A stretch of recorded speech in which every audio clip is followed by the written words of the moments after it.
Je veux dire au début que je veux te féliciter pour ton texte, comme j'avais dit. Pour moi, c'est un texte très courageux et je trouve que c'est très important pour nous, les psychanalystes, pouvoir dire des choses à propos de MeToo. Et ici en Espagne, c'est très difficile de pouvoir dire quelque chose en contre des mouvements féministes radicaux.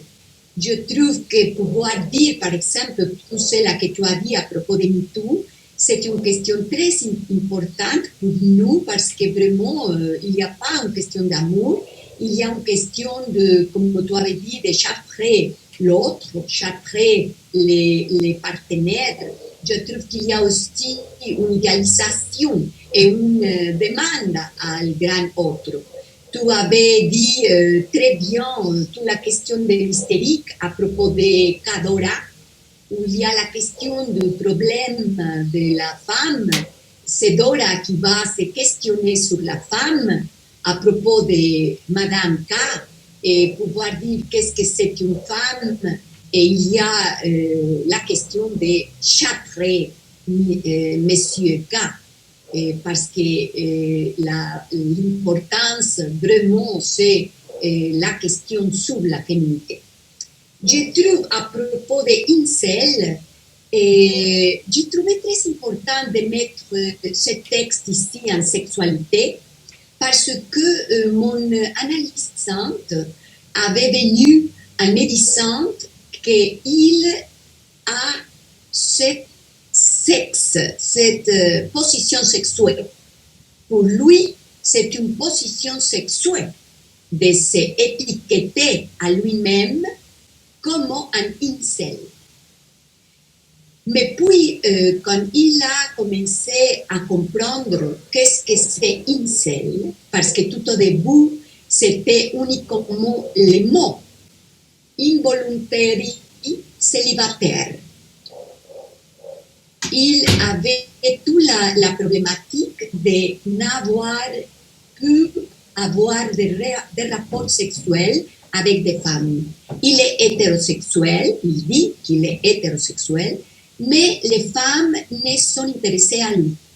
Il se trouve moche, il se trouve pas attractif, donc ça, c'est une question difficile pour lui.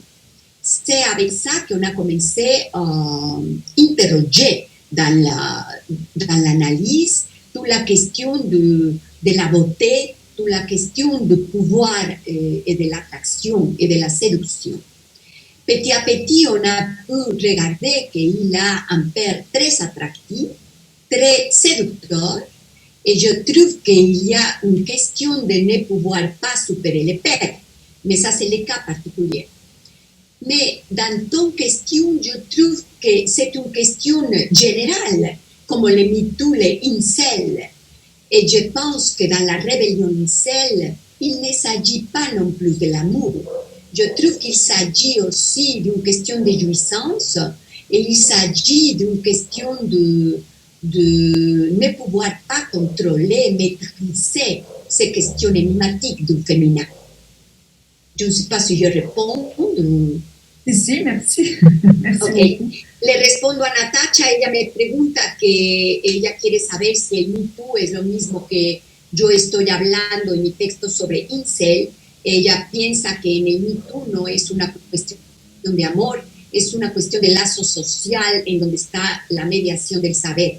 Yo le respondo que efectivamente en mi caso de involuntario soltero, la rebelión incel, para mí fue muy importante introducirlo dentro del evento de sexualidades diferentes porque mi analizante vino a mi consultorio definiéndose a sí mismo con esta etiqueta. Él no me dijo yo soy hombre, yo soy mujer, yo soy posición masculina, yo soy posición femenina, o yo soy hetero, yo soy gay. Él lo que me dijo es yo soy un incel. Y él se posicionaba allí como un soltero involuntario, un celibato involuntario, alguien que no podía tener relaciones sexuales con mujeres porque se encontraba poco atractivo, me dice que se encuentra feo. Entonces, para mí fue muy importante poder introducirlo en este evento sobre diversas sexualidades de hoy, porque hay una violencia tremenda en relación precisamente a lo enigmático de lo femenino. Y yo le decía a Natacha que yo felicito el texto que ella ha traído, porque es un texto muy valiente en donde nos habla de la castración de la pareja en estas cuestiones de Me Too, para pedirle al gran otro una pregunta que responda sobre el enigma de la sexualidad. Es en realidad una castración y es una idealización. Entonces ella lo trabaja desde el movimiento histérico y a mí me parece que tiene que ver con este caso de Dora, que ella también comenta sobre que no está en cuestión en realidad el amor por el hombre, sino el enigma de qué es ser una mujer, como muy bien lo plantea Freud y Lacan en el caso de Dora.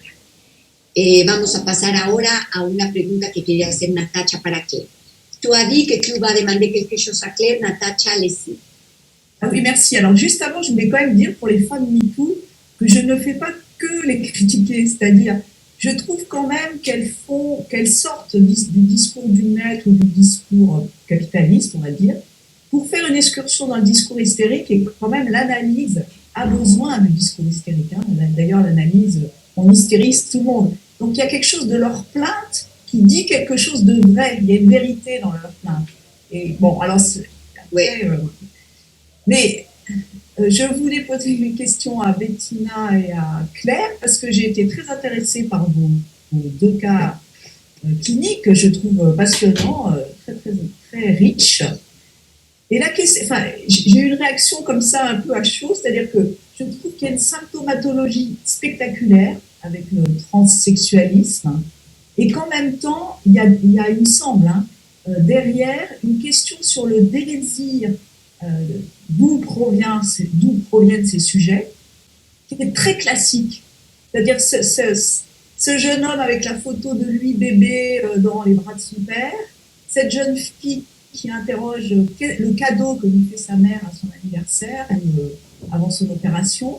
En fait, c'est comme si la question du désir était symptomatologisée directement dans le corps. Et voilà, ça m'a frappé en écoutant vos deux cas, enfin en les lisant, parce qu'en espagnol je suis nulle, je suis désolée. Ok, Natacha dice, mais je ne sais pas si tu as demandé quelque chose o c'est un commentaire. C'est vrai que ça ressemble plutôt a un commentaire, mais c'est ok. Natacha quiere hacer un comentario en relación a los textos de Claire y de Bettina. Ella piensa que hay una sintomatología espectacular a propósito de ese sujeto en donde habla de su deseo que proviene de esta clásica foto de bebé, en donde la joven visualiza el regalo de su cumpleaños después de la operación y donde se puede ver ese deseo que cobra síntoma en el cuerpo y está presente en estos dos casos. Es el comentario que hace a propósito de los casos de Bettina y de Claire. Moi aussi, j'ai quelque chose à dire sur le cas de Claire. Là où tu as dit sur la perte de la voix du sexe masculin, la pulsion invocante, la place de la parole, tu as dit. Il y a la place de la parole où il y a la perte de la voix, où il va se couper la gorge à la nuez d'Adam, como si il essaie d'effacer quelques signes de la masculinité. Et puis ça, je le pensais à propos du rêve à la fin, où il y a les sexes de cristal, et où tu dis c'est question de la sang avec l'homophone sang, sexe. Et j'ai pensé aussi sans voix. Qu'est-ce que tu en penses de cette associación? Le digo a Claire que en su caso que ella nos trae sobre la pérdida de la voz en el sexo masculino, ella habla de la pulsión invocante y el lugar de la palabra. Ella dice que va a haber allí como si se incidieran dudas y habla del momento en el que se corta la nuez de Adán como un borramiento del signo masculino. Y al final, en el sueño que ella trae la homofonía de la palabra sangre, en francés son, y después la homofonía de la palabra son, que significa sin sexo, como si hubiera algo del orden de una asociación sin voz, sin sexo. Oui, je sais pas si je vais répondre vraiment, c'est plutôt par association. C'est vrai que ce sans voix, sans sexe, de régler les choses par la perte, ça traverse toutes les structures et toutes les, j'allais dire non pas le rapport sexuel, mais le rapport à la sexualité de chacun. C'est un même combat. Ce qui est extrêmement intéressant, c'est d'avoir compris très tôt, j'ai trouvé cet analysant, qu'il fallait non pas passer forcément par l'opération du scalpel, hein, qui fait saigner le corps, mais passer par l'opération de l'écoute analytique, qui va aussi non pas boucher les cicatrices laissées par toutes ces coupures, mais aussi faire bifurquer. Et ça me permet simplement de faire un écho à la question de Natacha. Il y a une sorte de fascination de la psychanalyse et de certains psychanalystes pour le transsexualisme, le queer. Enfin, c'était comme si brusquement pour les psychanalystes, il y avait quelque chose de nouveau à manger et que voilà, quelque chose de nouveau arrivait dans le ciel de la sexualité. Et Natacha a tout à fait raison de ramener ça à la question du discours hystérique, à bien comprendre ici comme le discours de l'analysant. Et que je trouve que que ces sujets transsexuels ou autres ont quelque chose d'autre à dire que de parler de sexualité. Hein. Il y a un désir qui est sinistré, et bien sûr qui va venir s'enquister dans le sexuel, mais il est sinistré à plein d'autres endroits. Donc, brusquement, c'est une solution. Voilà. J'ai envie de dire, c'est une solution médicale et sociale qui est donnée à un problème qui n'est pas forcément celui-là. Dernière chose, en tant que superviseur, je supporte très mal, j'ose le dire, que les personnes commencent par ah ben j'ai un patient homosexuel, ou j'ai un patient queer, ou j'ai un patient transsexuel. Jamais on va dire j'ai un patient hétérosexuel. Pourquoi est-ce que tout de suite, en parlant d'un patient, brusquement, comme le disait Natacha, on en parlerait comme d'un symptôme?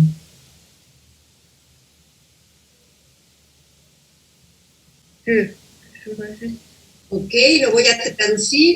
Dice Claire que es cierto que esta homofonía de sin voz, sin sexo, apunta más bien a una pérdida en la estructura. Hay una relación con la sexualidad de cada uno y aquí en este caso no ha pasado por la operación, decimos a nivel quirúrgico, sino por la escucha analítica. Hay un movimiento en donde las cicatrices no van a dejar en el cuerpo, pero van a tener una bifurcación.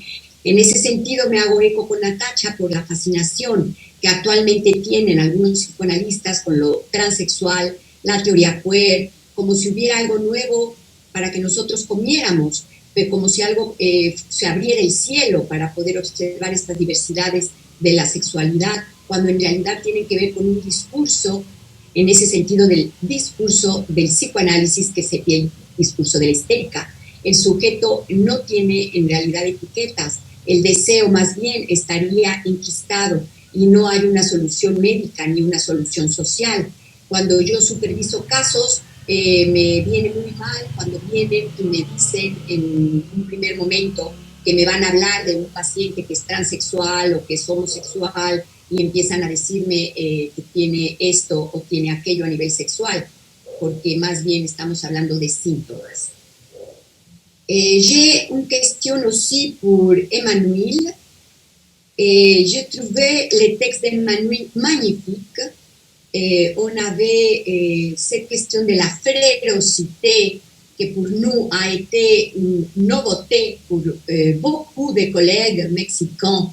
Le terme férocité n'a pas été étudié avant de notre événement qu'on avait eu à propos de les romans que j'écris. Et cette nouveauté de ce terme férocité qui va avoir la haine fraternelle comme une question pulsionnelle de discours social. Et je trouve cette question que tu avais dit et que j'ai fait une association, une liaison avec mon propre texte, où j'ai trouvé la cite en Freud sur le malestar en la cultura et aussi de Lacan et sur les séminaires 10 de l'angoisse. Et on avait toutes les 12 citations que j'avais menées dans mon texte, dit la question du trauma social primitive de l'agressivité. Et ce trauma de l'agressivité primitive qui est lié à la haine des frères, la haine fraternelle, Caïn, Abel, et toute cette haine de la frérocité qu'après Lacan a travaillé. Donc, je pense que si tu peux ajouter quelque chose à ça, on serait très heureux de t'entendre, cher Emmanuel.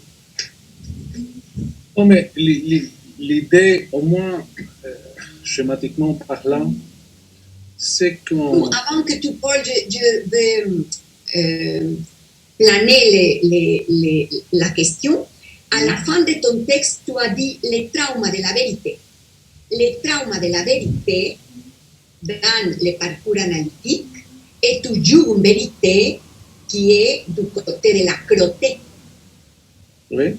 Ça, c'est une question agressive, des fois, pour les sujets.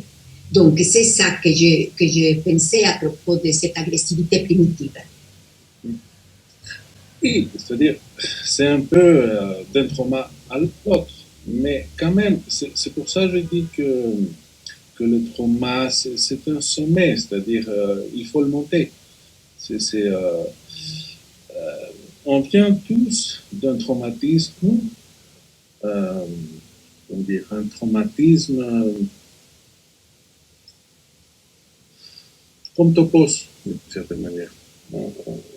On arrive à respirer, à pleurer, à voir ce monde doucement, à avoir un corps, comment dire, il y a partout des passages psychiques.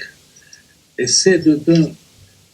L'idée, c'est qu'il y a toujours un passage, un pont, si on peut le dire comme ça, d'un traumatisme à un trauma, en passant du traumatique. C'est-à-dire que c'est traversé, je dirais que c'est quelque chose de très traumatique. Comme dans la psychanalyse des sciences en sciences, il y a des moments vraiment traumatiques où il faut monter, où il faut insister. C'est-à-dire, ou autre chose, c'est dans l'amour. Dans l'amour, il y a parfois des moments où on se pose des questions. Pourquoi je l'aime? C'est-à-dire, c'est cet tête-à-tête avec le semblant qui nous fait dire, mais pourquoi je l'aime ce type-là? Pourquoi je l'aime cette femme-là? Hein? Je ne comprends pas, je ne comprends plus. Alors, qu'est-ce qu'il faut faire à partir de là? Ou partir, ou rester. Si on veut rester, il faut faire ce passage. Et à la fin, c'est le trauma qui nous attend pour nous dire félicitations. Vous êtes arrivé, vous êtes resté, bravo. C'est des choix. Hein? Ou alors, bon, il y a d'autres stratégies inconscientes de jouissance où on dit non, je ne monte pas sur le pont, j'ai peur de pont, je passe par l'autre côté, quoi.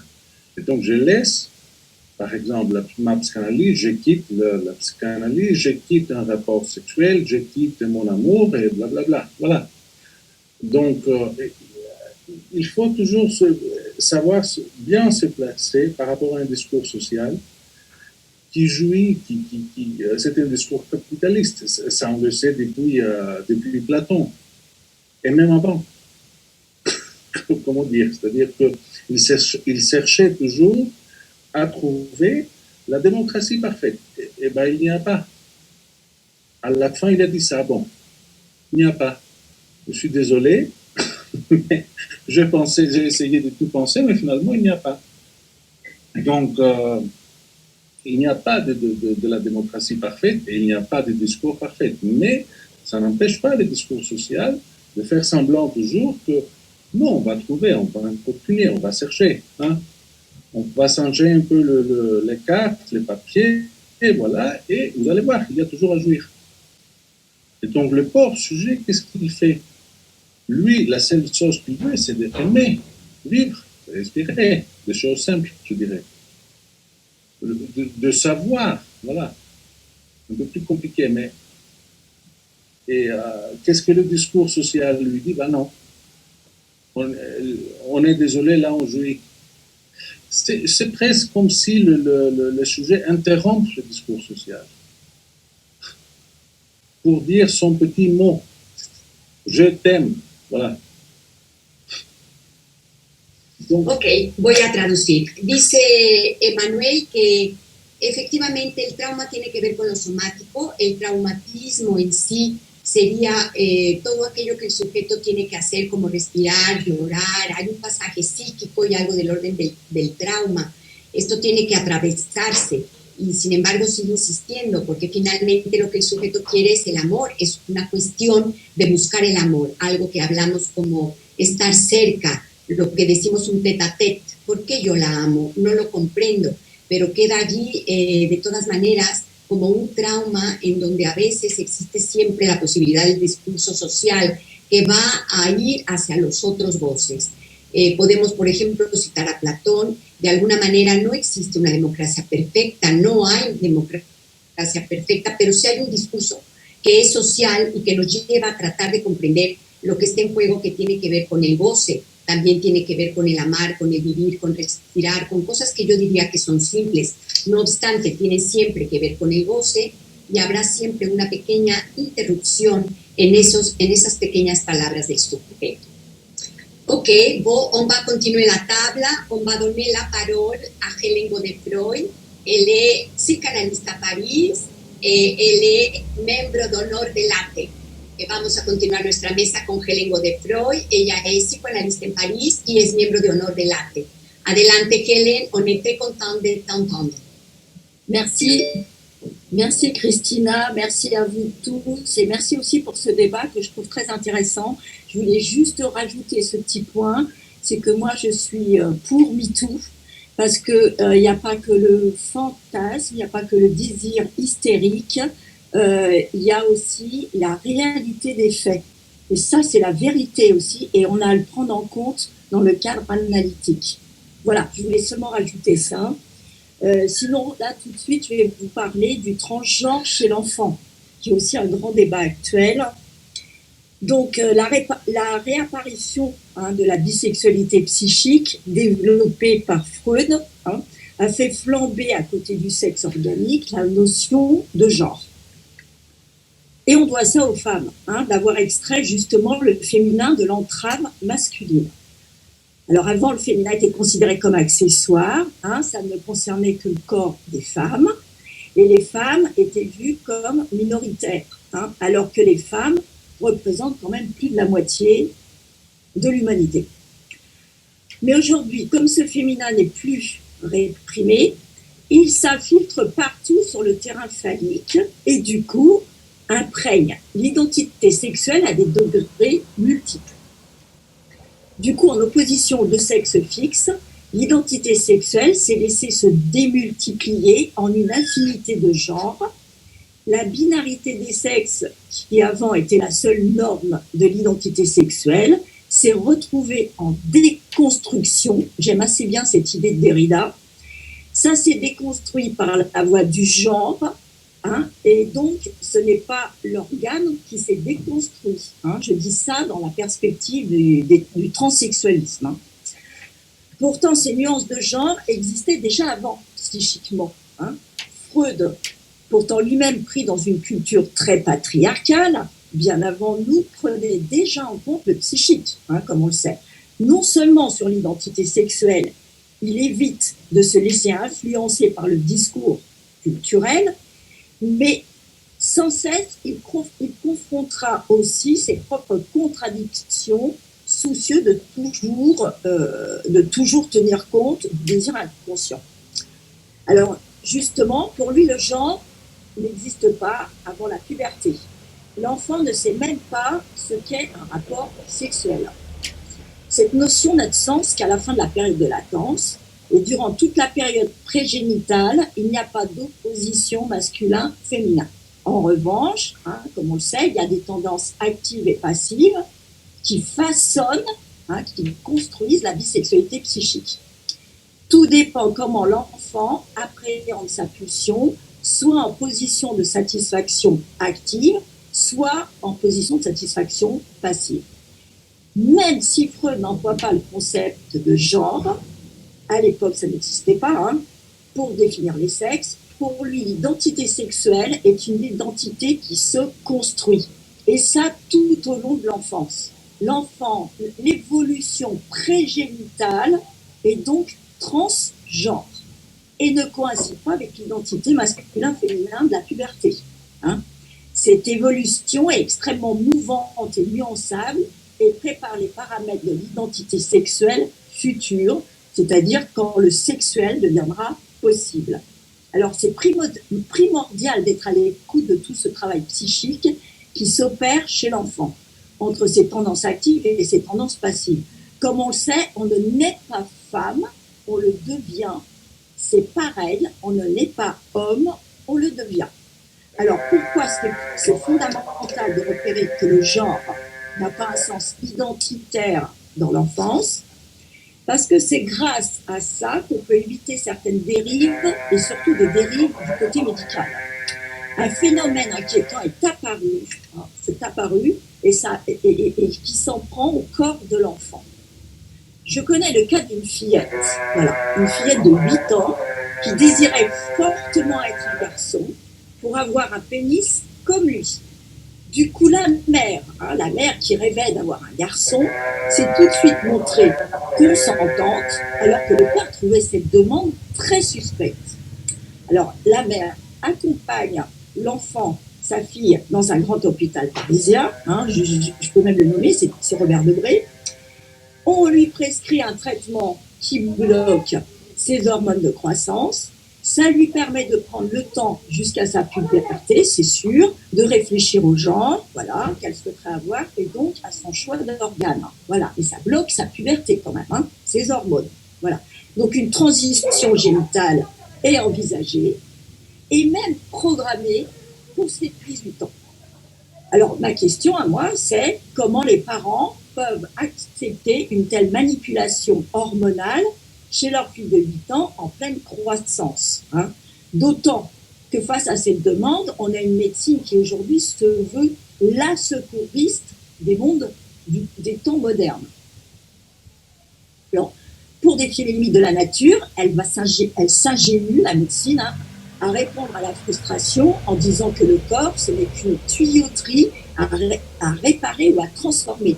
J'ai entendu ça des chirurgiens quand même. Donc, on sait pourtant que les petites filles, on le sait, qu'elles se croient être des petits garçons et qu'au stade phallique, elles fantasment l'envie d'avoir un pénis. Sauf que, à cette frustration, on s'est mis en tête de pouvoir aujourd'hui réparer ce soi-disant préjudice. Les petits garçons, eux aussi, jouissent de cacher leur sexe entre leurs jambes et d'enfiler les chaussures à talons de leur mère. C'est pas pour ça que leur identité sexuelle va basculer en fille ou même qu'ils deviendront homosexuels. Pas du tout. Les enfants grandissent au gré de leur fantasme transgenre. Alors, pire encore, depuis peu, on projette de transitionner les enfants même avant 18 ans. Des lois sont en train d'être votées en France pour condamner les parents qui s'opposeraient au désir de leurs enfants de changer de sexe. Alors qu'en écoutant notre clinique, on entend les enfants passer par tous les genres. Le genre trouve ses matériaux pour se construire tout au long de l'enfance. Et à la puberté, il se produit, et ça Freud l'a très bien démontré, il se produit une soudure métapsychologique entre la dialectique active et passive et l'opposition entre les deux organes masculins, l'organe masculin et l'organe féminin. Ça donne donc l'identité de genre et donc avec elle toutes ces nuances infinies dont on parle aujourd'hui. Et forcément, ça induit du côté de la norme un véritable flottement. Voilà. Donc avec la libération du féminin, les discours ont donc changé. Mais faut-il pour autant bloquer la croissance des enfants en plein fantasme, qui sont eux en plein fantasme transgenre, et accepter cette effraction médicale de leur corps? Pire, jusqu'à faire des procès. Maintenant, les mineurs vont faire des procès aux parents. Bon, dans certaines circonstances, pourquoi pas, mais là, pour cette raison-là. Alors, pour la petite histoire, c'est que cet enfant de 8 ans, dont je vous parlais, à 10 ans, voyant ses copines grandir et commencer à avoir quelques formes, avoir des formes au niveau des seins, elle a interrompu d'elle-même son traitement. C'est-à-dire qu'en les voyant, elle s'est sentie tout d'un coup devenir fille. Elle a lâché tout simplement son fantasme transgenre. Voilà. Et du coup, qu'est-ce qui s'est passé? C'est la mère qui est aussitôt tombée dans une dépression, et je crois que la dépression est bien costaud. Voilà, je vais arrêter là-dessus, et je vous remercie beaucoup. Je vous remercie beaucoup. Gracias, Cristina. Gracias a ti, querida Helen, por tu texto magnífico. Yo creo que es muy importante lo que nos ha dicho Helen en relación sobre todo a lo que queda muy claro, que es el deseo de la madre, lo que hay en juego en esta manipulación y que no tiene nada que ver en realidad con esa pobre niña. Me parece súper interesante lo que nos ha traído, porque es verdad que ahora la medicina quiere todo repararlo. Je trouve très intéressant ce que tu as dit à propos de que maintenant c'est les médecins qui veulent tout réparer et que dans le cas que tu as mené, c'est précisément et effectivement les désirs de la mère, ce qui est en jeu. Et je veux dire aussi que dans ce que j'ai dit à propos du texte de Natacha, c'est très intéressant de dire qu'on n'est pas en contre de MeToo. C'est pas ça qu'on a dit. Je pense que le mouvement MeToo est très important et je pense que Natacha a dit aussi cela. Mais je pense que dans certains cas, c'est vrai aussi qu'il faut voir qu'on est dans un discours hystérique qui est du côté de la psychanalyse aussi. Et je pense que c'est bien de pouvoir le dire. Creo que es muy importante decir que no es que estamos en contra del movimiento MeToo, no es eso lo que he dicho yo ni tampoco lo que ha dicho Natacha, pero sí creo que es importante decir que en algunos casos hay algo del orden del discurso histérico que tiene que ver con la queja también desde el punto de vista del psicoanálisis. Je vais donner la parole à Guylaine Janot Peix. Elle est psicanalista en París y ella pertenece también al movimiento de Criba. Yo voy a darle la palabra a Guylaine Janot Peix, que es psicoanalista en París y que también pertenece al movimiento Criba en Francia. Muchas gracias, Cristina. Hablaré en francés, me disculpo para los amigos de lengua española. Alors, pour tout vous dire, j'avais hésité à évoquer la jouissance incroyable qui est le titre de mon intervention, et je pensais plutôt travailler la norme sexuelle, au sens privatif du terme, sachant que bien évidemment, il aurait fallu se situer directement dans le hors-sens. Or, le terme aujourd'hui, l'aujourd'hui proposé par l'athée, évoque plutôt le nouveau sens que pourrait avoir ou que pourrait prendre la sexualité, désormais plurielle, dont il s'agit de se demander s'il convient de marquer le détachement à quelque norme que ce soit, ou au contraire, s'il s'agirait de s'y référer pleinement. La sexualité, la question que je pose est la suivante: la sexualité est-elle une incidence du sexuel ou l'expression d'un mode de jouissance singulière, désormais indexée à une normalisation? S'agissant de l'incidence du sexuel, on sait que la pensée freudienne fixe une sorte de normalisation de la sexualité au moyen de la distinction issue du réel biologique. Dans les 3 essais sur la vie sexuelle, parus en 1905, Freud évoquera le passage de la pulsion sexuelle auto-érotique au but biologique défini par la reproduction de l'espèce. Mais en même temps, il distinguera les déviations issues de la période infantile qui fixeront à un objet particulier l'expression même de la sexualité. L'objet arrive donc très tôt pour décentrer la sexualité du pur réel biologique, mais de ce décentrement lui-même se déterminent des positions subjectives normées comme psychose, névrose, perversion. Et donc, si on s'appuie sur la jouissance et l'indépendance de la jouissance, On se rend compte que la jouissance serait un incroyable dans le double sens d'une impossibilité de se la figurer et dans le sens d'un impossible à croire, comme on pourrait dire qu'on croit à Dieu, à un idéal, c'est-à-dire à une figure imaginaire d'un grand autre. Lacan d'ailleurs soutiendra que c'est pour des raisons de structure que le désir de l'homme est marqué d'aberration. Inventeur de la métaphore paternelle autour de laquelle il articulera les différentes positions subjectives, Lacan précise cependant, et dans un même mouvement, que cette métaphore paternelle, constitutive d'un processus de normalisation symbolique, est également un processus de dénormalisation.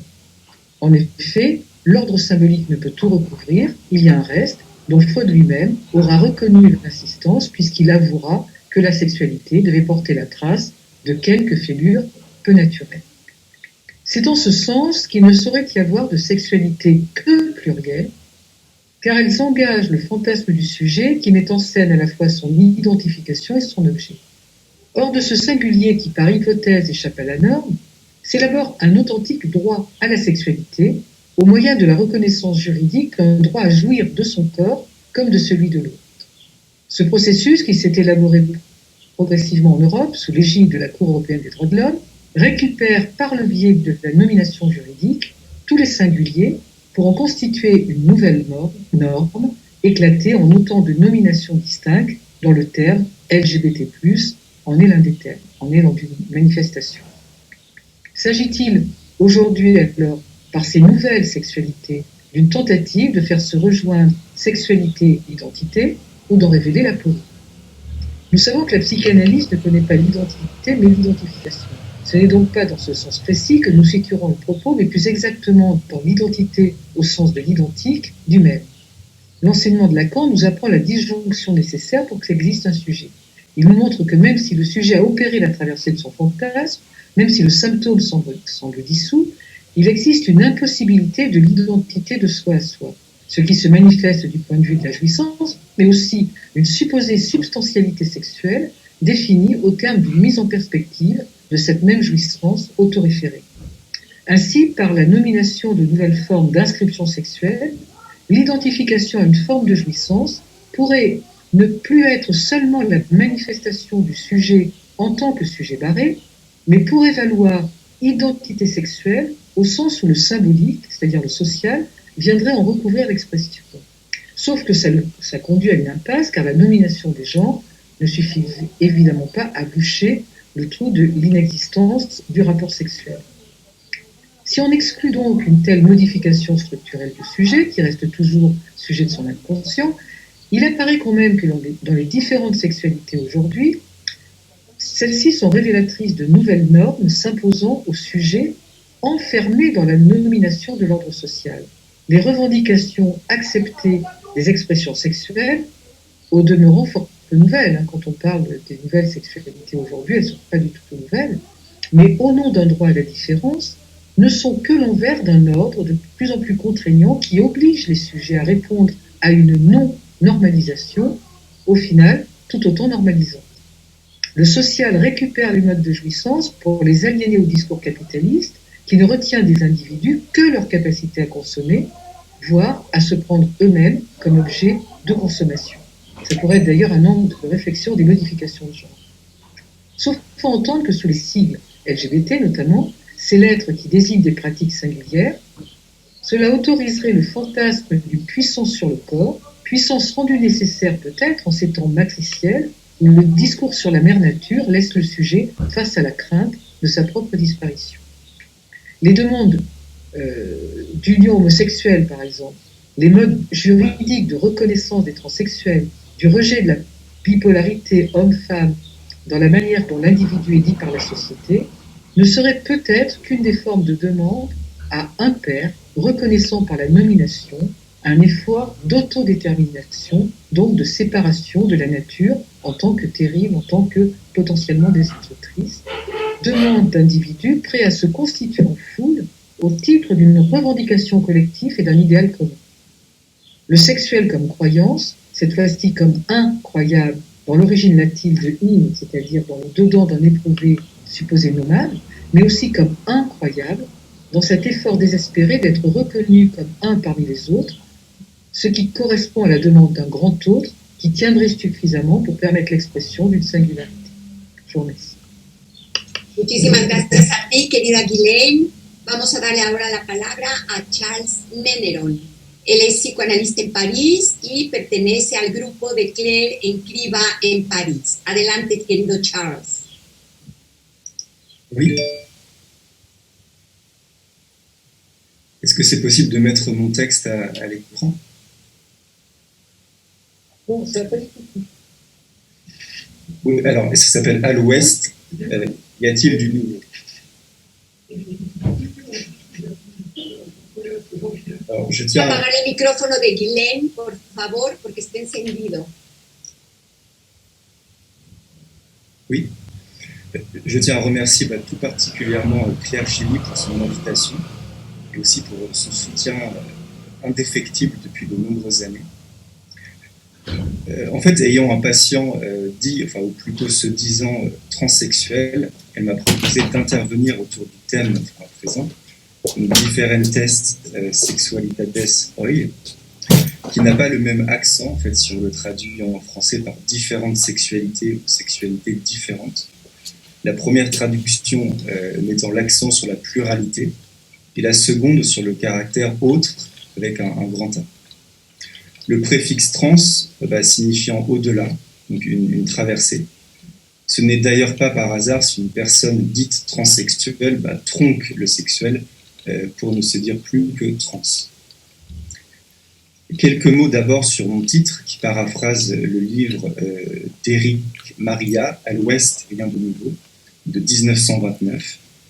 Il s'agit d'un roman historique dont le personnage principal est un adolescent allemand s'engageant dans la Première Guerre mondiale. À l'Ouest, rien de nouveau, et le titre en fait est un communiqué militaire à la toute fin du roman qui annonce que la position des ennemis n'a pas changé et qu'il n'y a pas de grande bataille d'annoncer.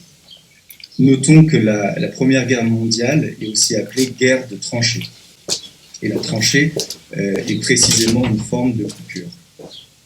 La coupure, justement, c'est le nerf de la guerre pour le mouvement trans.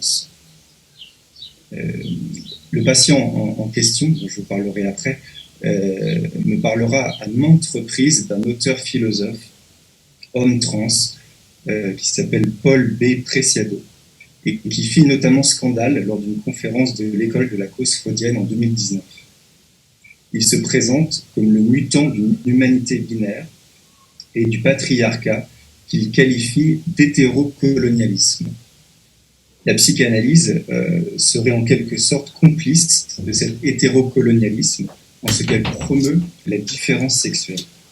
Donc là, je cite, « Le régime de la différence sexuelle avec lequel travaille la psychanalyse n'est ni une nature, ni un ordre symbolique, mais une épistémologie politique du corps, et comme telle, elle est historique et sans changement. » Donc il récuse l'universalité de la différence sexuelle et la relègue en fait au rang d'un modèle épistémologique amené à disparaître.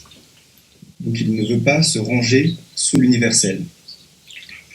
Le non-binarisme, soit le fait d'être ni homme ni femme, aucun des deux ou entre deux, serait une version de la femme n'existe pas de Lacan. Si la médecine scientifique a rendu possible la réassignation de genre, la formule de Napoléon citée par Freud selon laquelle l'anatomie c'est le destin reste vraie si, avec Lacan, on lui donne sa véritable portée. Donc, dans la leçon du 15 mai 1963 du séminaire sur l'angoisse, donc je cite Lacan, « Vous le savez, j'ai pu m'élever à certains moments contre cette formule pour ce qu'elle peut avoir d'incomplet. Elle devient vraie si nous donnons au terme d'anatomie son sens strict, et si je puis dire étymologique, qui met en valeur anatomie, temno en grec c'est couper, la fonction donc de la coupure. Tout ce que nous connaissons de l'anatomie est lié en effet à la dissection. Le destin, c'est-à-dire le rapport de l'homme à cette fonction qui s'appelle le désir, ne prend toute son animation que pour autant qu'est concevable cette coupure.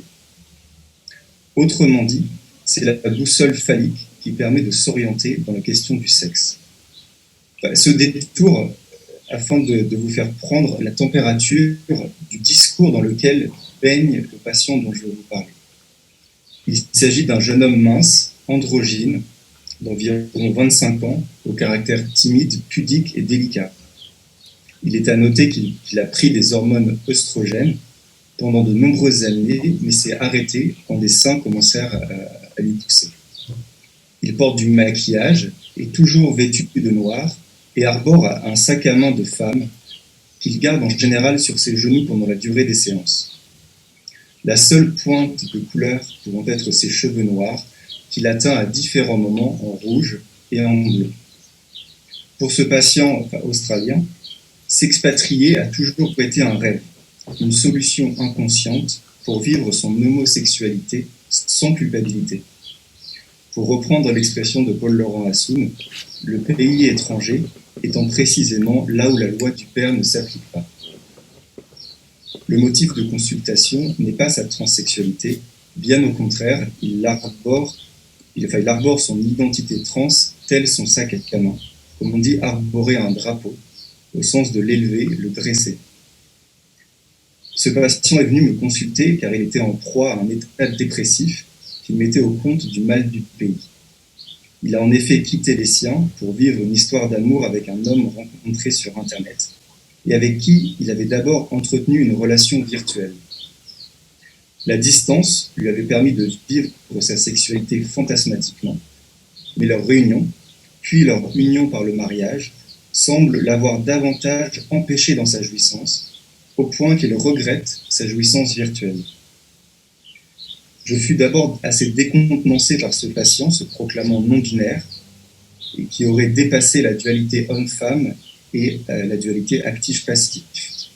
Par exemple, il se réfère à son compagnon en utilisant le pronom personnel de la troisième personne du pluriel, they, enfin neutre en anglais. Il avait jusque-là occupé le pôle passif dans sa vie d'homosexuel, mais s'est mis à pratiquer des exercices qui visaient à surmonter la binarité actif-passif et qui consistaient à prendre en main les fesses de son partenaire jusqu'à le prendre tout court. Cette zone du corps du partenaire était jusque-là frappée d'une sorte d'interdit. L'approcher entr'ouvre pour lui la possibilité de la pénétration en tant que pénétrant, ce qui le met extrêmement mal à l'aise, comme s'il franchissait une limite. Ce patient ayant une vie psychique très riche, il apporte des rêves à chaque séance, il est très vite apparu qu'il est en réalité travaillé par la question de la différence sexuelle. Par exemple, il fit ce rêve où il voyage en train avec sa cousine et son compagnon à destination du Japon, mais s'arrête en Grèce. Sur le quai, il attend avec son compagnon sa cousine, partie dans les toilettes publiques. Dans la réalité, cette cousine plus âgée que lui représente une figure d'identification féminine. Et le Japon symbolise par excellence le continent autre avec un grand A. Or, le train s'arrête avant le terminus, il s'arrête en Grèce. Et là, le patient se retrouve sur le quai d'une gare, un lieu de transit, transition, avec donc en face des toilettes publiques. Donc référence directe à ce que Lacan appelle la ségrégation urinaire dans l'instance de la lettre. La ségrégation urinaire montre bien comment on s'oriente à partir d'un signifiant, d'âme, homme, soit comment le signifiant entre dans le signifié et façonne la réalité. Dans une autre séance, il m'amena ce court rêve, décisif quant au diagnostic de structure. Il rêve qu'il fait l'amour avec son partenaire, mais n'est pas propre. Il a toujours eu l'obsession de la propreté de son anus. Il le nettoyait et s'assurait qu'il soit parfaitement épilé avant de s'offrir à ses partenaires précédents. Son compagnon actuel lui ayant demandé de ne pas se nettoyer préalablement à l'acte sexuel, il s'ensuivit le rêve que je viens de vous raconter. Comme le souligne Paul-Laurent Assoun, l'acte sexuel est excrémentiel. Or, pour que le sujet s'y engage, il faut que l'excrémentiel de l'acte soit sublimé. Autrement dit, l'inhibition sexuelle de ce patient réside dans l'impossibilité de rendre l'acte sexuel proprement sale ou salement propre. L'heureuse expression de Freud, verge d'excréments, à propos de la névrose obsessionnelle dans les transpositions de pulsions de 1917, est à entendre littéralement dans le cas de notre patient. Pour ce patient obsessionnel homosexuel, ces symptômes obsessionnels de compulsion à la propreté l'empêchent de vivre une homosexualité de type perverse, c'est-à-dire une sexualité où la pulsion sexuelle serait débridée de l'objet. Pour le dire dans la langue du patient, le fait qu'il est toujours trop romantique et n'ose pas être hard.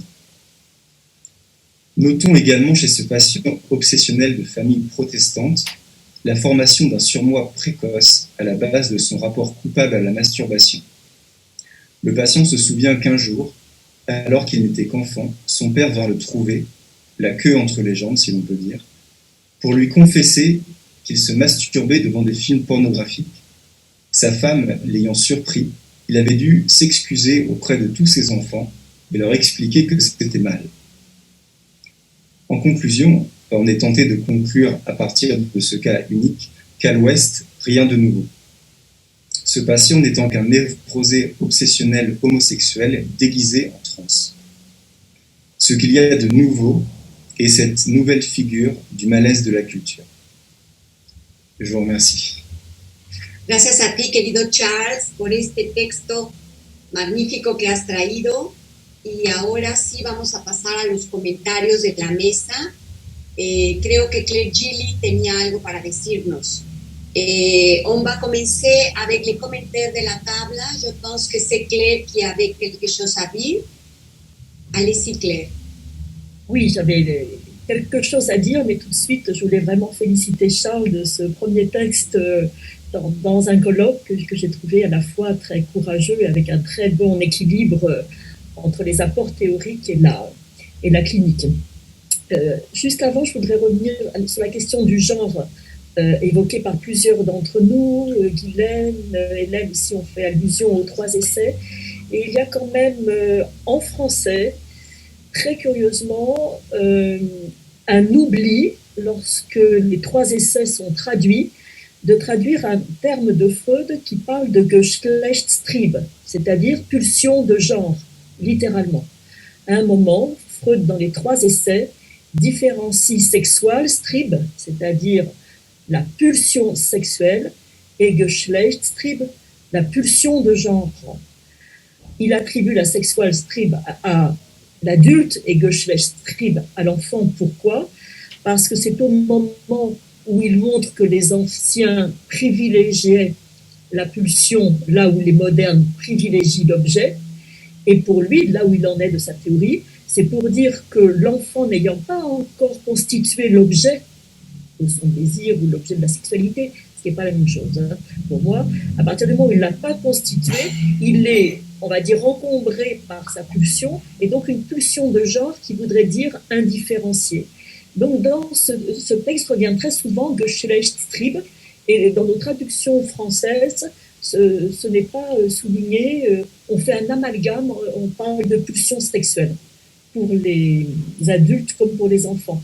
Donc je trouvais très intéressant que Hélène puisse venir souligner par ce cas clinique aussi quelque chose qui est une ambiguïté dans notre théorie. C'est-à-dire que oui, la question de genre existait. Tout à l'heure, je parlais du livre de Lacker, La fabrique du sexe, en introduction. Dans La fabrique du sexe, je te résume très rapidement, pour lui, jusqu'au 18e, il y avait un genre et un sexuel indifférencié, un seul, et après le 18e, c'est le sexuel qui vient orienter la question du genre. Voilà, je ne dirai pas plus, mais j'ai été passionnée par tous ces croisements et bifurcations. Vamos a traducir, dice Claire que quiere felicitar a Charles por su texto que ha sido muy equilibrado tanto en el aporte clínico como en el aporte teórico. En los textos que se han presentado por varios colegas, entre ellos Helen, también Natacha, Guylaine, hablan de la diferencia que hay en el alemán Trieb como pulsión y hay una diferencia en la pulsión que sería sexual en el adulto y parece como si el niño también tuviera esa pulsión y no hubiera una diferencia. No obstante, cuando el niño todavía aún no ha constituido su objeto, entonces hay una pulsión que tiene que ser diferenciada. Por eso es que es muy interesante los casos clínicos y en especial el que ha traído Hélène. También quiero volver a comentar lo que dije en la inauguración sobre el libro de Lacan que se llama La fábrica del sexo, en donde antes del siglo XVIII solamente había un sexo y no había la diferenciación de los dos sexos. Gracias a Claire. Si hay algún otro comentario o pregunta que quieran hacer para esta segunda parte de la mesa.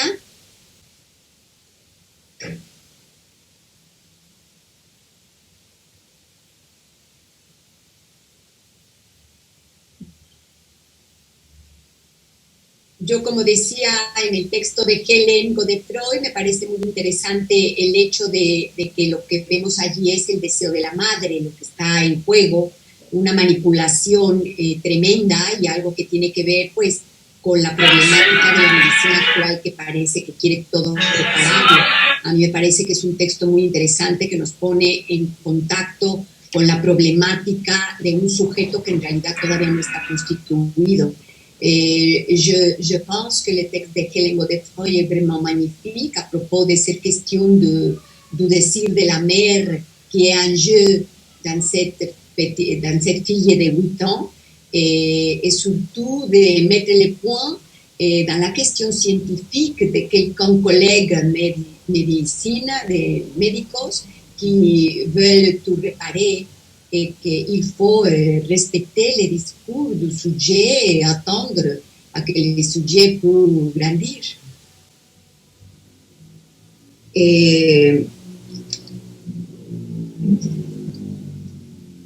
Creo que también ha sido muy interesante el texto de Charles Meneron, en donde habla sobre esta cuestión de los sujetos en función de ser activos o pasivos, en esta cuestión de penetrar o ser penetrados. Yo en la clínica me encuentro con varios sujetos homosexuales que ellos se dicen a sí mismos gays, que se ponen estas etiquetas y que tienen una problemática, por ejemplo, a ser penetrados y que solamente son activos por una cuestión, como dice Charles, de una situación obsesiva en función de la región anal.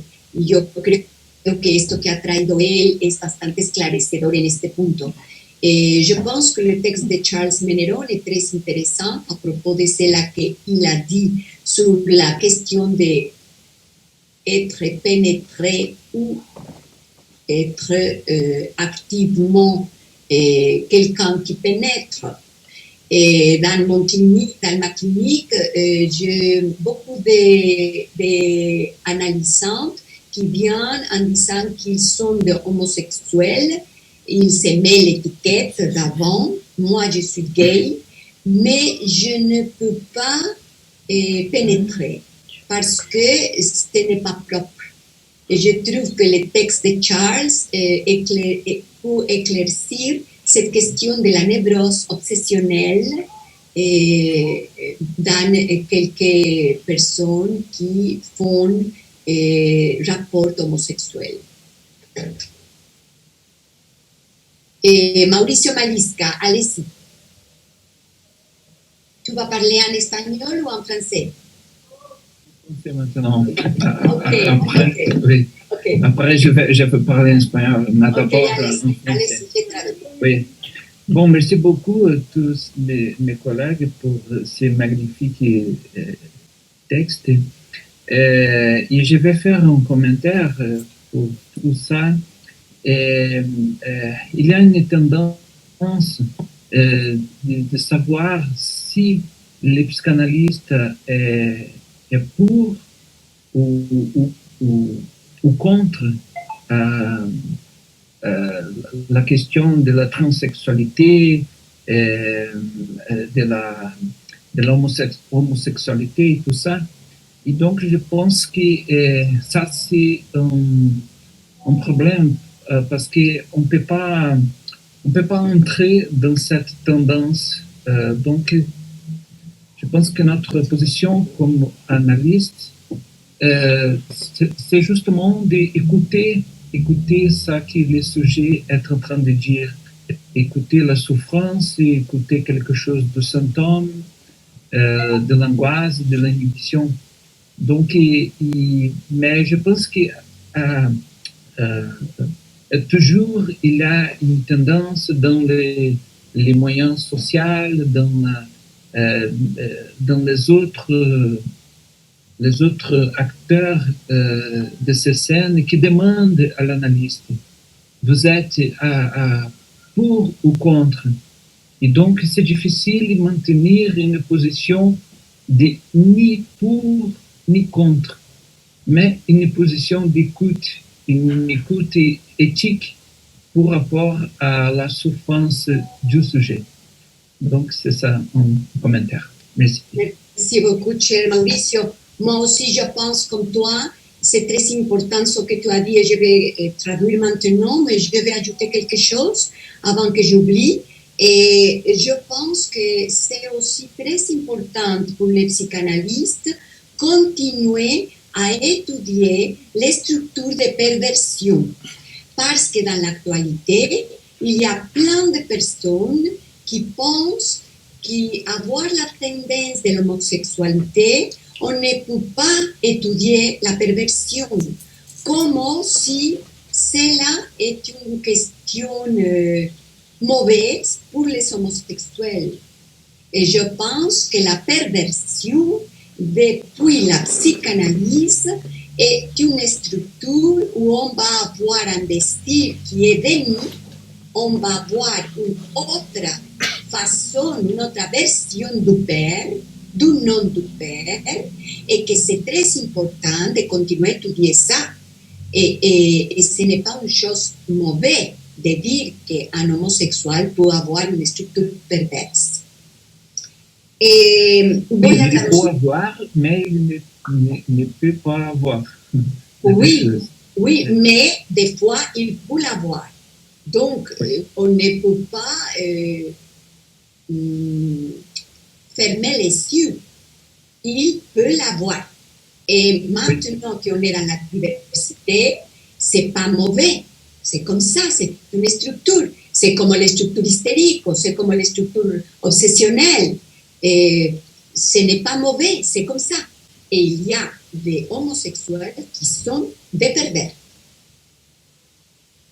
Bon, quiero decir, la traducción de Mauricio, él dice que hoy en día es muy importante hablar de que hay una tendencia a saber si el psicoanalista aprueba o no aprueba los transexuales, los homosexuales. Y piensa Mauricio que eso es una problemática muy actual, porque no podemos entrar en esa tendencia. Los analistas estamos allí para escuchar el decir, el sufrimiento, el síntoma, las inhibiciones, las angustias.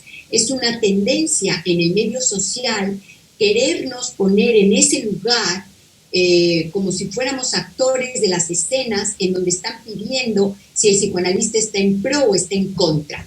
Y eso es muy difícil, ni por ni en contra, sino que los psicoanalistas estamos allí para escuchar esos síntomas y esos sufrimientos. Y yo le decía que además de escuchar esto que dice, para mí es muy importante decir que hoy en día, con todas las tendencias actuales homosexuales y de la diversidad LGTB y todas las demás signos, yo lo que quiero decir es que hay muchos que se sienten atacados si decimos que algunos homosexuales tienen una estructura perversa. Y creo que es muy importante desde el psicoanálisis poder sostener que efectivamente algunos homosexuales tienen estructura perversa y que la estructura perversa es una estructura que se estudia a propósito de una otra versión del padre, un deseo en la denegación que se desmiente y que no podemos decir que es algo malo, es una estructura y hay algunos homosexuales que la tienen y hay que estudiarlo. Y es como la estructura histérica o como la estructura obsesiva o como la estructura psicótica, no es algo que se quiera decir en contra o de manera peyorativa o para dañar, sino que es algo que existe y que hay que seguir estudiando aunque también es cierto que hay algunos otros homosexuales que no son perversos, pero algunos sí lo son y tenemos que seguir estudiando esa estructura. Muchas gracias. Si hay alguna otra cosita que quieran decir para esta mesa. J'ai aussi quelque chose à dire à propos du magnifique travail de Guylaine. Et j'ai pris des notes à propos de cela qu'il a dit sur la reivindication du père. Moi, je trouve très, très importante cette question qu'il a introduite sur la reivindication du père à propos de quelques transsexuels et de quelques homosexuels. Est-ce que tu peux, chère Guylaine, dire quelque chose de plus a propos de ça? Quiero decirle a Guylaine que su texto ha sido magnífico. Yo tomé algunas notas sobre la cuestión de la reivindicación del padre. Me parece un tema súper importante a nivel de la transexual y de los homosexuales, que hay algo del orden de reivindicar al padre. Y me gustaría que pudiera aumentar, añadir algo más al respecto. Merci beaucoup. Allez-y, Guylaine. Merci, Christina. Ce qui me semble apparaître aujourd'hui par ces nouvelles formes de sexualité qui sont revendiquées, c'est qu'elles constituent finalement un appel au père au sens où il y aurait une possibilité de nomination, c'est-à-dire de reconnaissance, voire de délimitation et d'encadrement d'un mode de jouissance qui, bien évidemment, est singulière et échappe à toute nomination. Ce que je veux dire, c'est que ces pratiques sexuelles ne sont pas nouvelles. Ce qui est nouveau aujourd'hui, c'est de les reconnaître comme étant une impossibilité de les exclure d'un champ qui serait déjà normalisé. J'entends ce que disait Claire sur les pulsions sexuelles et sur les buts sexuels, bon, ce qu'on a vu, mais finalement, il faut quand même retenir que toute la psychanalyse s'appuie sur des normalisations. Et Christina, tu l'as dit tout à l'heure, il y a la névrose, la psychose, la perversion. Et au-delà de ça, ce qui apparaît dans nos pratiques, c'est qu'on aurait même un jugement de valeur en disant que la perversion serait moins bien que la névrose, qui serait la psychose, qui serait moins bien que la névrose. Donc il y a vraiment un effet de normalisation. Ce qui me semble, c'est que dans un temps d'angoisse, où le sujet est laissé à son obligation de jouissance singulière, où il y a un effet de plus de jouir permanent, c'est-à-dire il y a un mode de, comment on peut dire, d'autoréférencement du sujet qui est son propre objet, c'est-à-dire qu'il se jouit de lui-même en prenant tous les autres, et ça c'est un effet pervers du capitalisme, hein, c'est pas un effet de structure du sujet, mais c'est un effet de la perversion de l'institution, mais l'institution par nature est perverse, donc il faudrait développer ça. On arrive au bout de la possibilité de trouver un nouvel objet. Le nouvel objet c'est lui-même, c'est sa propre identité, et il y a un moment où là, on frôle quelque chose qui est dangereux pour le sujet, pour sa subjectivité, c'est de se prendre lui-même comme étant identique à lui-même. C'est-à-dire que finalement, dans son identification, c'est un peu ce que disait Emmanuel, c'est-à-dire qu'on n'est même pas au-delà du fantasme qui rencontre sa propre aporie. Une fois qu'on a traversé le fantasme, eh bien, on est bien avancé. On fait quoi? Enfin, voilà, on est là un peu, comme on dit en français, un peu bête, quoi. Bon. Là, il y aurait comme une supposition que le sujet pourrait se prendre lui-même dans sa propre identification à lui-même. Et c'est là qu'on retrouve la normalisation par la nomination, et notamment la nomination juridique. Hein. On est transsexuel, on est asexuel, on est transgenre, on est queer, on est tout ce qu'on veut. Et il me semble que là, par cet effet de groupe, il y aurait presque un appel à un autre ordre qui serait finalement de faire du social à travers ça. Le social du transgenre, le social du queer, et ça fait de la production. Et ça fait de la production symbolique. C'est dans ce sens, hein, où il y aura un père qui nomme, pas nécessairement un père interdicteur de jouissance, bon, le fameux papa freudien, c'est pas ça, mais au sens du décalage du langage qu'énonce Lacan. C'est-à-dire le père, c'est celui qui va permettre de ne pas s'identifier complètement à la nomination. Par la nomination, il va se décaler de la jouissance. Voilà, c'est un peu ça que je voulais dire. Bon, c'est... Muchas gracias, Guylaine. magnífico lo que has anexado a esto. Ella dice que es muy importante visualizar la estructura del sujeto, porque así como hemos hablado de que la estructura del sujeto puede ser perversa, pero no estamos hablando de la institución. Las instituciones son en sí perversas, siempre hay un nuevo objeto. No obstante, el padre va a constituir una nominación. Es algo que tiene que ver con el reconocimiento, con la limitación y con el goce. Algo que va a escapar ese sujeto a toda nominación. Entonces, al escapar a toda nominación no está creando nada nuevo. No obstante, cuando hablamos de una reivindicación del padre es porque se necesita un reconocimiento, algo del orden de pasar de ese reconocimiento que antes estaba en lo imposible y excluirlo de una manera en donde pueda ser normativizado. Nosotros podemos ver que lo que tenemos es algo del orden de la normalización, como lo dice Cristina cuando habla de la perversión, pues son estas estructuras, la neurosis, la psicosis, la perversión. Estamos de alguna manera dándoles el valor que tienen. No estamos diciendo que ser perverso, por ejemplo, sería menos bueno que ser psicótico o que ser neurótico. Eso sería lo que hablamos sobre la normalización. No obstante, los sujetos se introducen en una angustia y en un goce que les es singular. Y en el recorrido analítico lo que vemos es ese goce singular de cada uno.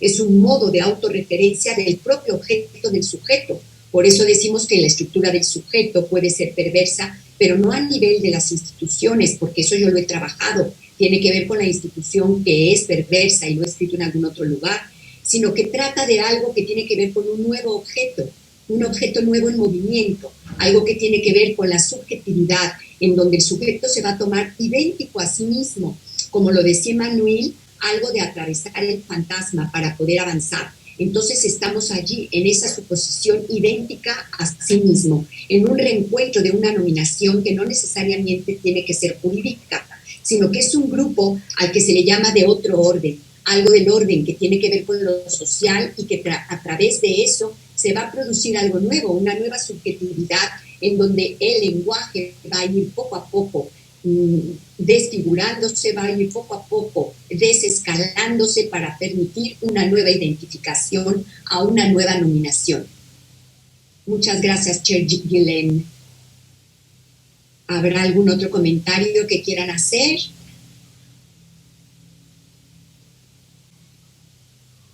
Bueno, pues ahora retomamos la mesa número 2. Le vamos a dar la palabra a Mauricio Malisca.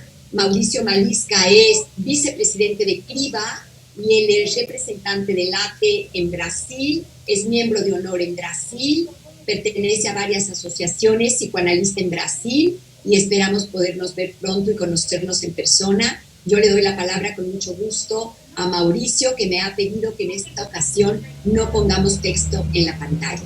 Así que adelante, Mauricio, muchísimas gracias. Y también le voy a dar el paso a Carlos López, que es el que nos va a coordinar la segunda mesa. Muchísimas gracias a todos por la atención. Buenas tardes y buenas noches a todos los colegas. Es un honor para mí estar una vez más acá. Entonces, gostaria muito de agradecer a Cristina Harque por esta invitação, uma vez mais, e dizer de meu prazer de estar acá com vocês. Bueno, vou ler meu texto que se intitula Voz masculina, voz feminina, la questão transexual e el cuerpo indomable. En cuanto al aspecto sexual, la identificación imaginaria presente en la voz de un hombre o en la voz de una mujer plantea interrogantes para los transexuales, ya que la voz en muchos casos marca un sexo de origen del que muchos transexuales quieren libertarse. Las transexualidades en nuestro tiempo son quizá una vuelta a esta problemática caleidoscópica que delimita entre la voz de un hombre, de la mujer o incluso otra voz dependiendo de su sexuación. En este diapasón entre lo agudo e lo grave, el falo se perfila como organizador de la sexualidad, en el que, en las fórmulas de sexuación, es un eje de lo que equivale a identificarse con la posición de hombre o mujer. La dimensão vocal entra em jogo como essa aparência fálica que produz a identificação do lado masculino ou feminino, para lo qual não há cirurgia reparadora, sino retificação subjetiva com a identificação do sujeito em lo que se pode produzir nas caídas ilusórias de identidade e em la suportabilidade de um sexo indomável. O aspecto fundamental del falo apunta ao hecho de que, como organizador da sexuação, produz a lógica del todo fálico e del no todo fálico, já que é necessário dizer que el no todo é fálico. A mulher está no toda em el orden fálico, em el sentido de que não está toda ou não está de toda em el orden fálico, pero não está exenta del falo. Uma mulher pode prescindir del falo, pero solo a condição de servir-se dele. Parafraseando o que Lacan señala em Seminário 23, ao referir-se ao Padre, que podemos prescindir del nome del Padre, pero solo a condição de servir-se dele. Também podemos dizer que uma mulher pode prescindir del falo a condição de servir-se dele.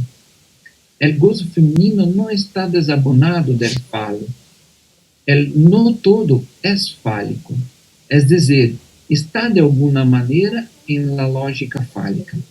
Como disse Lacan em el Seminário 20, que todo gira em torno ao gozo fálico. É precisamente de lo que dá testemunho a experiência analítica e testemunho de que a mulher é definido por uma posição que se lê como el no todo com respeito ao gozo fálico. Por isso podemos pensar que o gozo suplementário é um suplemento del falo, sem ser fálico. Como o gozo místico, o gozo feminino não contém palavras, não se traduz em la falácia del lenguaje, escapa a la significação fálica.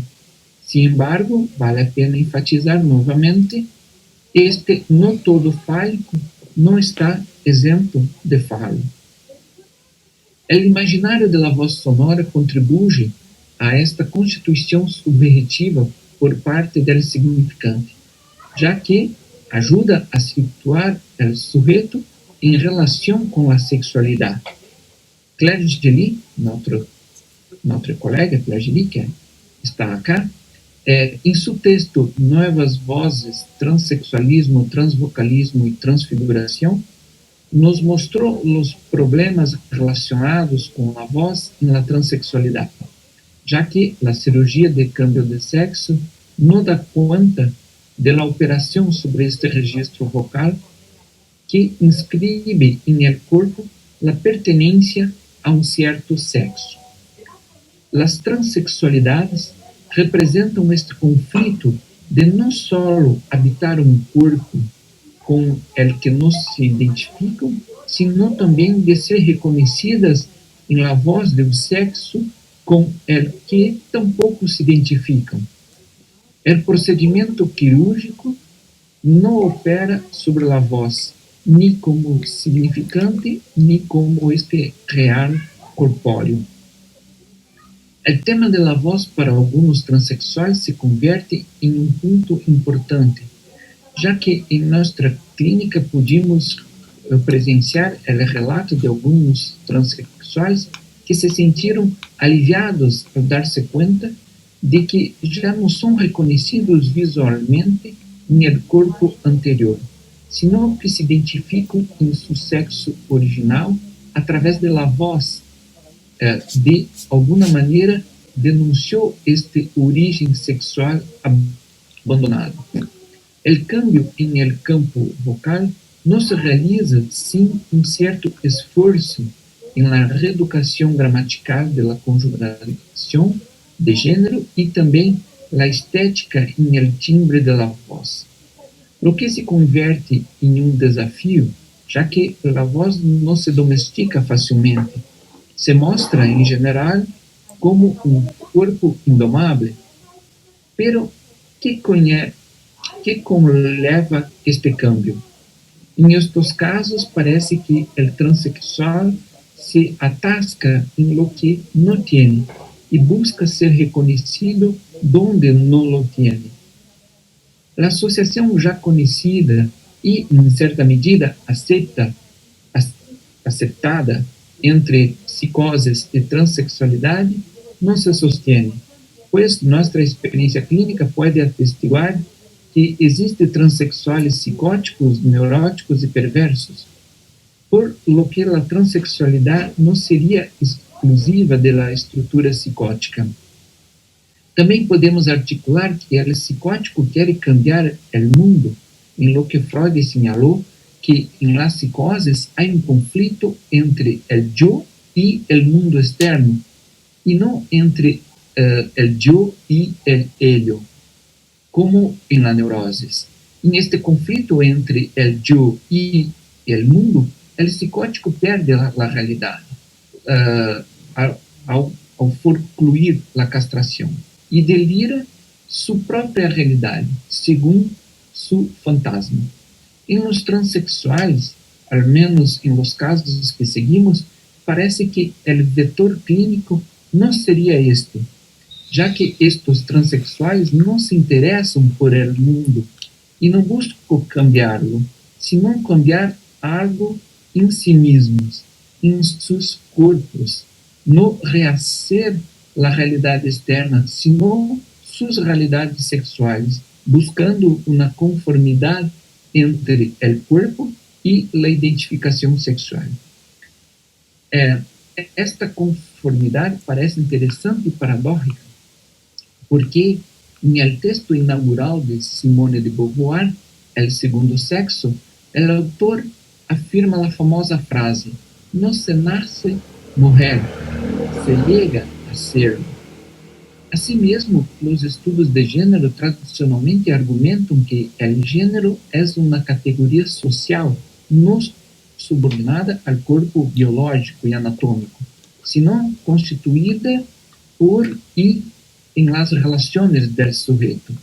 Pois bem, a transexualidade parece poner todo isto em xeque, em sospecha, já que precisamente exige uma conformidade entre o gênero, esta construção social da identidade sexual, e o corpo biológico, em desacordo com as teorias de gênero, já que mostra a importância do sexo biológico, que a categoria de gênero não daria conta.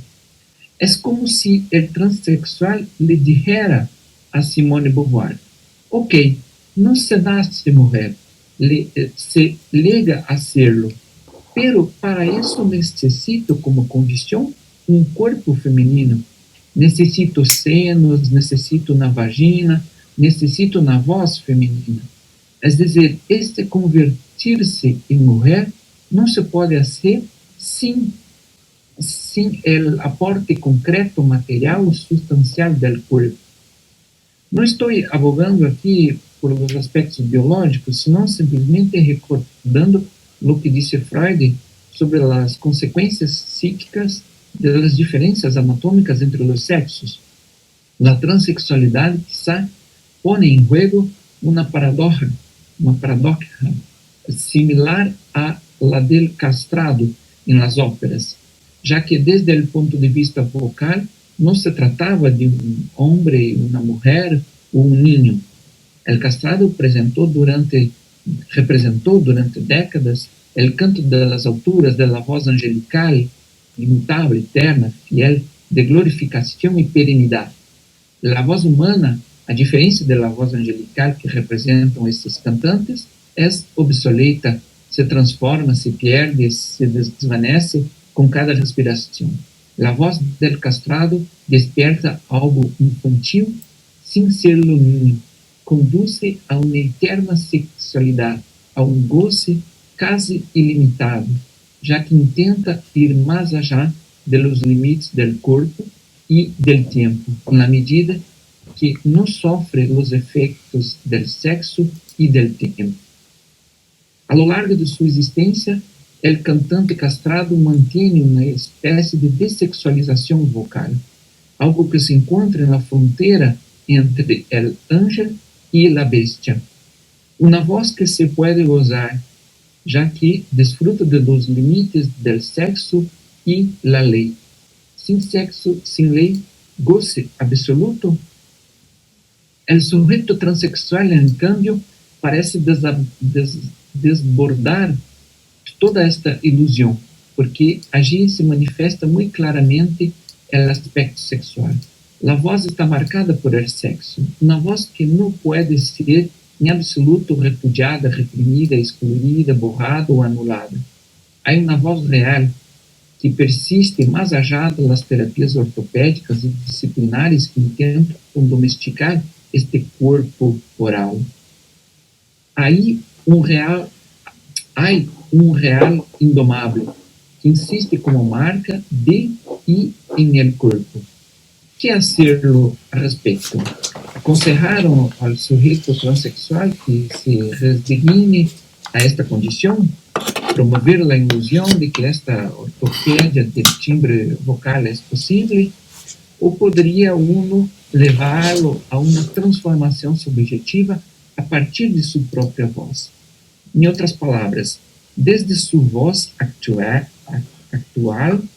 la que es parte de su historia, promover la aceptación, la Bejahung, afirmación freudiana, en el sentido de que solo aceitar un estado actual hace que puedas transformarlo, que puedas ir más allá.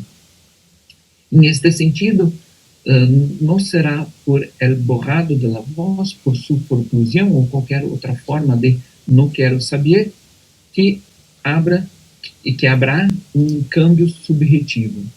Es necesario aceptar una determinada condición que es parte de su historia y constitución como sujeto, para que parte de esa transformación pueda orquestarse en la sonata de su discurso. Reconociéndose en el timbre de su voz, en la intensidad de su vocalización, el sujeto podrá sintonizar con su deseo. No será en el goce narcisista, donde esta voz puede estar en armonía con el mundo, sino en lo que se pueda desprender de ese gozo. Sería finalmente un orden fundamentalmente ético, en la insistencia del Bejahung freudiana, afirmación freudiana, en el que el sujeto buscaría encontrar su voz en la orquestación de la vida. Una voz que se articula como una causa del deseo. Una voz que no es un objeto de goce, pero que puede dirigirse al otro como una forma de producir el tercer tiempo de la pulsión invocante, la de hacerse oír en este otro.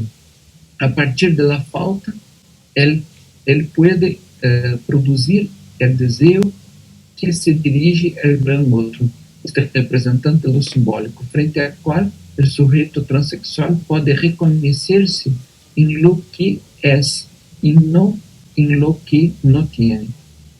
Muchas gracias, amigos, y hasta la vista. Gracias. Muchas gracias, Mauricio, por el texto tan interesante. Vamos a continuar ahora con Carlos López. Él es director de Sonacinque, quien últimamente se ha convertido en un aliado muy importante para el trabajo y la difusión del ATE. Así que, estimado Carlos, adelante, bienvenido. Gracias. ¿Sí me escucha? No se te escucha, veo que estás hablando, pero no está encendido tu micrófono.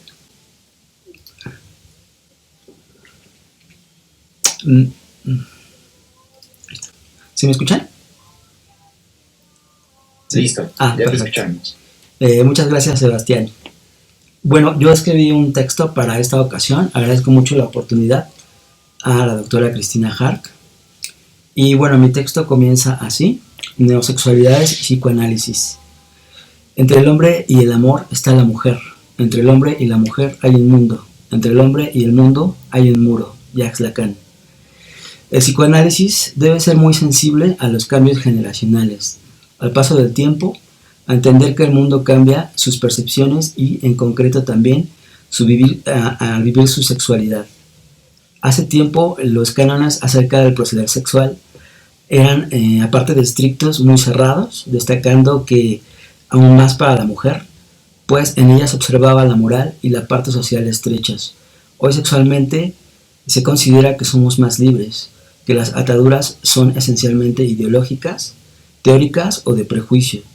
Existen ya nuevas parejas, nuevas formas de hacer familia, así como estas nuevas posibilidades de crear una vinculación con el otro.